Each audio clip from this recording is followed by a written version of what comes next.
Hello everyone, welcome back. ಇವತ್ತು ನಾನು ಮಾಡ್ತಿರೋ ರೆಸಿಪಿ ಬಂದು ಚನ್ನಾ ಮಸಾಲ. ಇದು ಪರೋಟ, ಪೂರಿ, ಚಪಾತಿಗೆಲ್ಲ ಸೈಡ್ ಡಿಶ್ ಆಗಿ ತುಂಬ ರುಚಿಯಾಗಿರುತ್ತೆ. ಇದನ್ನು ಹೇಗೆ ಮಾಡೋದು ಅಂತ ನೋಡೋಣ ಬನ್ನಿ. ಇದನ್ನು ಮಾಡೋಕ್ಕೆ ಜಾಸ್ತಿ ಸಮಯನೂ ಬೇಡ, 10 ನಿಮಿಷದಲ್ಲಿ ಆಗುತ್ತೆ. ನಾನಿಲ್ಲಿ ಒಂದು ಪ್ಯಾನ್ಗೆ ಒಂದು ಸ್ವಲ್ಪ ಸಾಸಿವೆ, ಸ್ವಲ್ಪ ಜೀರಿಗೆ,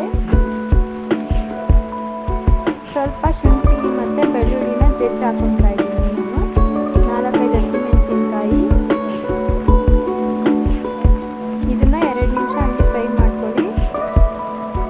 ಆಮೇಲೆ ಅರ್ಧ ಹೆಚ್ಚಿಟ್ಕೊಂಡಿರೋ ಈರುಳ್ಳಿ ಹಾಕ್ತಿದ್ದೀನಿ. ಈರುಳ್ಳಿ ಸ್ವಲ್ಪ ಗೋಲ್ಡನ್ ಬ್ರೌನ್ ಬರೋವರೆಗೂ ಚೆನ್ನಾಗಿ ಫ್ರೈ ಮಾಡ್ಕೊಳ್ಳಿ. ನಾನಿಲ್ಲಿ ಈರುಳ್ಳಿ ಚೆನ್ನಾಗಿ ಬೇಯಿಸ್ಕೊಂಡು ಈರುಳ್ಳಿ ಎಲ್ಲ ಬೆಂದಮೇಲೆ ಈರುಳ್ಳಿ ಪೇಸ್ಟ್ನ ಹಾಕ್ತಾ ಇದ್ದೀನಿ.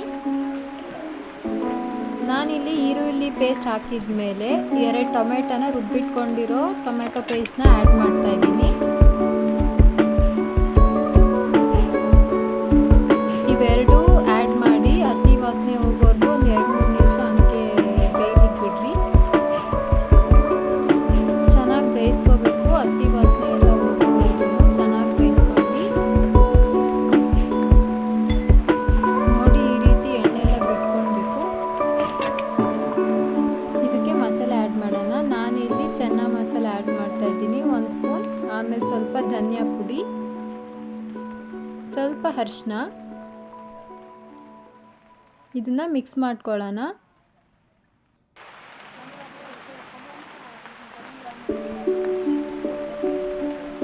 ಚೆನ್ನಾಗಿ ಮಿಕ್ಸ್ ಮಾಡ್ಕೊಂಡು ಸ್ವಲ್ಪ ಖಾರದ ಪುಡಿ,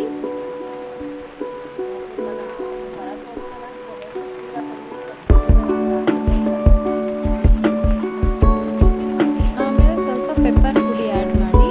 ನಾನಿಲ್ಲಿ ಒಂದು ಸ್ವಲ್ಪ ಪೆಪ್ಪರ್ ಪುಡಿ ಆ್ಯಡ್ ಮಾಡ್ತಾ ಇದ್ದೀನಿ. ಆಪ್ಷನಲ್ ಇದು, ಬೇಕಿದ್ರೆ ಹಾಕ್ಕೊಳ್ಳಿ, ಇಲ್ಲ ಅಂದರೆ ಏನು ಪರವಾಗಿಲ್ಲ. ನಾನಿಲ್ಲಿ ಚೆನ್ನಾನ ಆ್ಯಡ್ ಮಾಡ್ತಾ ಇದ್ದೀನಿ. ಇದು ಕಾಬೂಲ್ ಕಡಲೆ ಓವರ್ ನೈಟ್ ನೆನೆಸಿಟ್ಟಿದ್ದೆ ನಾನು. ನೆನೆಸಿಟ್ಟು ಬೇಯಿಸ್ಕೊಬೇಕು ಕುಕ್ಕರಲ್ಲಿ.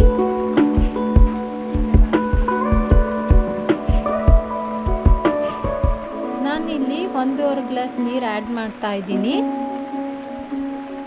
ನೀರೆಲ್ಲ ಆ್ಯಡ್ ಮಾಡಾದ್ಮೇಲೆ ಒಂದು ಸ್ವಲ್ಪ ಉಪ್ಪು, ರುಚಿಗೆ ತಕ್ಕಷ್ಟು ಉಪ್ಪು ಆ್ಯಡ್ ಮಾಡಿ.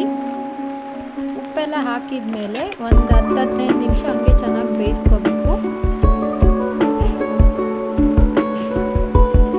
ಆಮೇಲೆ ನೋಡಿ, ಈ ರೀತಿ ತುಂಬ ಚೆನ್ನಾಗಿರುತ್ತೆ. ಪೂರಿ, ಸಾಗು, ಅನ್ನ, ಗೀ ರೈಸ್ ಬೇಕೆಲ್ಲ ತುಂಬ ಒಳ್ಳೆ ಕಾಂಬಿನೇಷನ್ ಇದು. ಲಾಸ್ಟಿಗೆ ಸ್ವಲ್ಪ ಕೊತ್ತಂಬರಿ ಹಾಕಿ ಟೇಸ್ಟ್ ಮಾಡಿ, ಅತ್ಯಂತ ರುಚಿಯಾಗಿರುತ್ತೆ. ಸೂಪರ್ ಟೇಸ್ಟಿ ಚನ್ನಾ ಮಸಾಲ. ನಿಮಗೂ ಈ ರೆಸಿಪಿ ಇಷ್ಟ ಆಗಿದ್ರೆ ನನ್ನ ಚಾನಲ್ನ ಸಬ್ಸ್ಕ್ರೈಬ್ ಮಾಡಿ, ಶೇರ್ ಮಾಡಿ, ಕಮೆಂಟ್ ಮಾಡಿ. Thank you for watching.